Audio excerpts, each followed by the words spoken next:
మెట్లు ఎక్కడం వల్ల ఎన్ని ప్రయోజనాలో తెలుసుకుందాం. ప్రతిరోజు మెట్లు ఎక్కడం ఒక సాధారణమైన చర్యగా కనిపించవచ్చు, కానీ దీనివల్ల శరీరానికి ఎన్నో ఆరోగ్యకరమైన ప్రయోజనాలు ఉంటాయి. సాధారణ నడక లేదా జాగింగ్ చేయడం కంటే మెట్లు ఎక్కడం శరీరానికి ఎక్కువ ప్రయోజనం ఇస్తుందని పరిశోధనలు చెబుతున్నాయి. 15 నిమిషాలు నడక లేదా జాగింగ్ చేయడం కంటే 15 నిమిషాలు మెట్లు ఎక్కితే 2 రెట్లు ఎక్కువ ప్రయోజనాలు పొందవచ్చు. ఎక్కువ మందికి అధిక బరువు, శరీరంలో పేరుకుపోయిన కొవ్వు అనేవి ప్రధాన సమస్యలు. వీటిని తగ్గించుకోవడానికి మెట్లు ఎక్కడం ఒక సులభమైన పరిష్కారంగా మారింది. 6 నిమిషాల పాటు నిరంతరం మెట్లు ఎక్కితే శరీరంలోని మొత్తం కొవ్వు సుమారు 15% వరకు తగ్గించవచ్చు. ప్రత్యేకమైన వ్యాయామ పద్ధతులు అవసరం లేకుండా మెట్లు ఎక్కడం ద్వారా కూడా కొవ్వును సులభంగా తగ్గించుకోవచ్చు.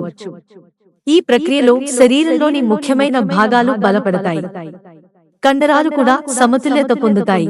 మెట్లు ఎక్కడం శారీరక బలం పెంచడంలో కూడా ప్రభావవంతమైన వ్యాయామం. పరిశోధనలు చెబుతున్న దాని ప్రకారం 8 వారాల పాటు క్రమంగా మెట్లు ఎక్కితే శారీరక బలం 10 నుంచి 15% వరకు పెరుగుతుంది.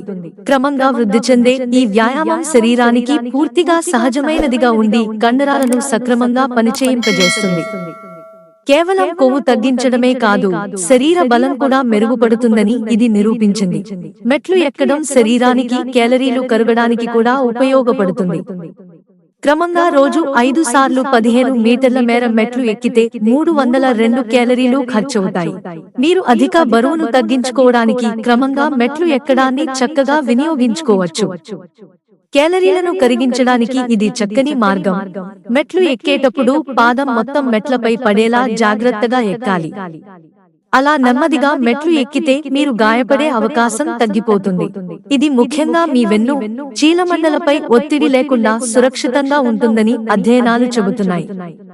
ఈ చిన్న జాగ్రత్తలు పాటించడం వల్ల మీ శరీరానికి మరింత సహాయం చేయవచ్చు. నేటి బిజీ జీవితంలో మనం సరైన శారీరక వ్యాయామానికి సమయం కేటాయించలేకపోవచ్చు, కానీ రోజువారీ పనుల్లో మెట్లు ఎక్కడాన్ని ప్రాధాన్యం ఇవ్వడం వల్ల శరీరానికి మంచి లాభాలు పొందవచ్చు. కొవ్వు తగ్గడం, శారీరక బలం పెరగడం, కండరాలు బలపడడం వంటి అనేక ప్రయోజనాలు కలుగుతాయి. కనుక మెట్లు ఎక్కడం ద్వారా మీ ఆరోగ్యాన్ని మెరుగుపరుచుకోవచ్చు. మిత్రులారా, ఛానల్ సబ్స్క్రైబ్ చేసుకోవడం మర్చిపోకండి. ధన్యవాదాలు.